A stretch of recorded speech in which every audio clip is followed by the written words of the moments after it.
This is the Daily Market Comment by Rafi Boyadjian. I'm Maria Bashardis. Thanks for joining us at XM.com. After a volatile week, markets were in much steadier waters on Wednesday, with the US dollar halting its losing streak and equities holding on to their gains. Optimism that the global economic recovery from the pandemic will only be slightly dented by the Delta variant, and central banks will continue to pump plenty of stimulus to support growth, is the primary reason for this turnaround. Fears of aggressive Fed tightening have receded somewhat after Kaplan, one of the Fed's biggest hawks, expressed doubts about the outlook. In the meantime, Congress is making progress with advancing President Biden's economic agenda.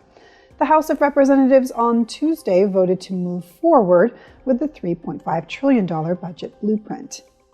Sentiment was additionally aided on Wednesday by China's central bank boosting its daily cash injection into the financial system, easing interbank lending rates.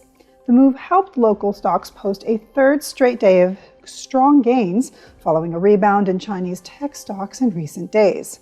The SSE Composite Index closed 0.7% higher, but Japan's Nikkei 225 index bucked the trend, giving up earlier advances to close marginally lower. The losses came as the Japanese government looks set to place more regions into a state of emergency amidst still soaring virus cases. However, for investors on Wall Street, lockdowns in Australia, Japan, and other Asian Pacific countries are of minor concern. With China appearing to have contained an outbreak of the Delta variant in the country, therefore averting a major disruption to global supply chains, regional woes won't have a material impact on U.S. equities. Meanwhile, easing Fed taper expectations have boosted Wall Street's tech behemoths. The Nasdaq 100 and Composite, as well as the S&P 500, all closed at all-time highs on Tuesday.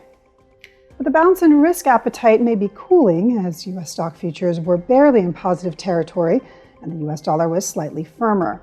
There's no doubt that the greenback's downside correction has breathed some life into the battered commodity-linked currencies.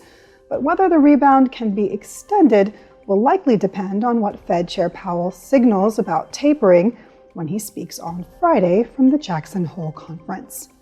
In commodities, gold fell back after failing to crack above the $1,800 per ounce level, and as the dollar steadied. This was today's Daily Market Comment. Thanks for joining us at XM.com.